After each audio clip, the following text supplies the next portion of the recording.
Hey everybody, Icy Cat here. Today launches the new Wild West special event, available for a limited time only. And if you want all the details on what this has going on, then stick around as I give you all the information next.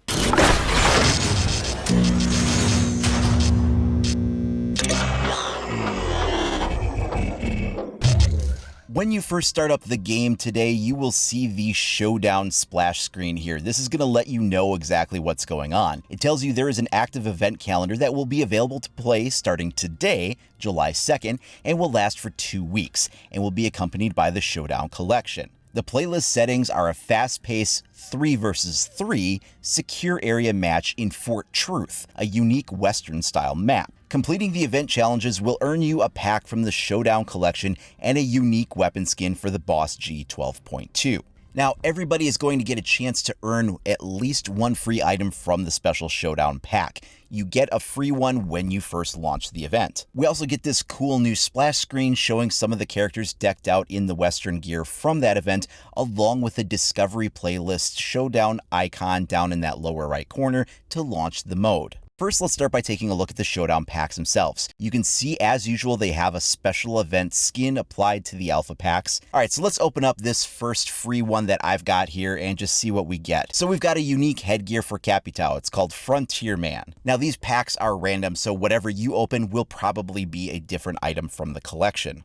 And if you want to get more of these in the collection, you can buy these. So you can go ahead and go in and you can choose to buy these either one at a time in a 4-pack, an 8-pack, a 16-pack, or pick up all the remaining packs that are available that you haven't already gotten. You can also go ahead and check out the collection for yourself. Now, what sets this one apart is they have a lot of uniforms and weapon skins and headgears, and really not a lot in the way of other items like charms and things like that. So let's take a look here. We've got a lot of different unique uniforms that have a lot of leather accents going on, or pieces of steel that are bolted onto uniforms, unique styles that are kind of reminiscent of that time period, and just creates an overall very cool, like Old West, dry, dusty look for all of these new uniforms for the operators that are available in the mode. Pair along with that, we also have headgears, and some of these look really traditional, like the ones for Maverick or Maestro that I love a lot. Others are a little bit more unique and interesting. Then we go to the weapon skins themselves. Now, they're a little different here. In some of the other events, we would get a universal weapon skin that would apply to all the weapons, and then there would be additional individual weapon skins after that. Well, this is a little different. There is no universal weapon skins here. These weapon skins will only apply for the specific model that is being shown with it. Like the uniforms, they all have that same Wild West motif going on, where we've got a heavy accent on pieces of wood or certain kinds of metals, maybe copper or steel, those kinds of things. Just accents and artistry that is going for that very Wild West sort of a vibe on all of these various weapons. Again, these are not universal skins. They are only skins for the weapon model being shown. There is only one charm that is part of the collection, and that is the flipped coin charm, so you won't be getting stuck with a lot of charms when you were hoping for something a little bit more substantial in the way of other kinds of gear. So let's go ahead and start a mode up and see what it's like. Once the mode actually launches, you're greeted with this new splash screen for a unique map called Fort Truth, and it's got this very Alamo-style building that's present here. As mentioned before, it's 3-on-3. This is no 5-man versus 5-man setup.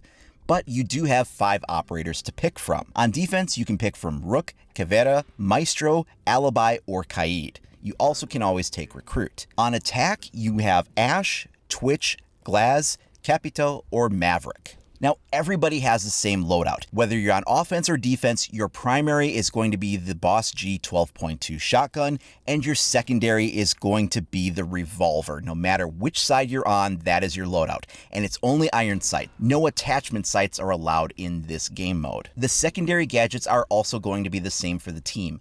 All of the attackers will get 2 smoke grenades and 1 frag grenade. All of the defenders will get 2 rolls of barbed wire and 0 deployable shields. That is currently set to 0 due to the deployable shield glitch that still hasn't been fully taken care of. Now, I don't know why they decided to launch the mode using the deployable shield considering that situation. It would have made more sense to perhaps go with something like impact grenades to be a placeholder there instead of that deployable shield. If they get that patch successfully implemented, I guess we'll get those deployable shields relatively soon, but it would have made more sense to just launch it with impact grenades right out of the gate so that you didn't have a useless gadget until they do. Now, there's a couple more things to note here. No matter what operator you pick, you cannot use their special ability. There are no reinforcements to be set up in this mode. There are no special gadgets to be used in this mode. Even if you take Glaz, you cannot use his flip sight. He's using iron sights just like anybody else. No primary special abilities or gadgets are available. Another thing that is not available is cameras. Attackers cannot throw out a drone, and there are no defensive cameras. This game mode is really focused on holding a capture the flag style point and more or less having a frag fest. Defense is not penalized for running around outside the map along with the attackers. There is no notification letting you know defenders are outside. Honestly, there's really no buildings to speak of. There is that one central Alamo building, but that's sort of it. It's only one room and it's kind of small. Other than that, you have a couple of little crawl spaces or a cool little tunnel that will link from one end of the map to the other end of the map, but the majority of this takes place outside. You'll also notice that there's kind of an odd, dark, smoky filter on the screen, and that's intentional as part of the Wild West styling. It does make it just a little bit harder to see, and I'm not sure how much of a fan I am of it, but it's something they decided to do aesthetically to add to the feel of the mode. Now, it's actually really interesting. I did a video yesterday regarding some of my ideas on special events that could also be done. So you would always have these big special events that come halfway through the season after the new map's Discovery playlist has finished. But then once that next second special event came, you would wind up with this like month-and-a-half gap until the new season's Discovery playlist for that map rework would come around again. And in my video, I talked about ways that they could kind of keep a special event going at all times to sort of bridge the gap between the big special events like this Wild West one and the next Discovery playlist map. Things like vanilla playlists or CQB playlists or certain playlists based around maybe a certain region of the world or things like that. And if you want to check out more of the discussion I had in that video about linking special events with smaller, easier to manage ones, then go ahead and check out the video I've got linked at the top of the screen here. But as far as this one goes, love it or hate it, they are doing something definitely unique here. This is a special map that you won't see anywhere else in the game. It is only designed for this one mode. They're doing 3-on-3 instead of 5v5. They're focusing purely on gunplay instead of gadgets and reinforcements and other things like that more or less kind of define the Siege experience. And what they're doing here winds up feeling a little bit more like a traditional FPS game. There is very little destructible elements in this map. There are a few wooden planks that you can pop out, but really not a whole lot that you can do. The gameplay winds up feeling just a lot more like a traditional first-person shooter rather than the strategic tactical shooter that Siege is. It's something to shake things up for sure. Again, whether you actually like that or hate it, you've got to give them credit for trying something new with Siege. So what do you guys think? Let me know down in the comments below. You can also share with me over at IcyCat25 on either Facebook or Twitter.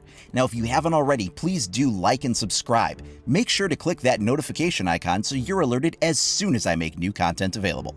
Thanks a lot for watching, everybody. We'll see you next time.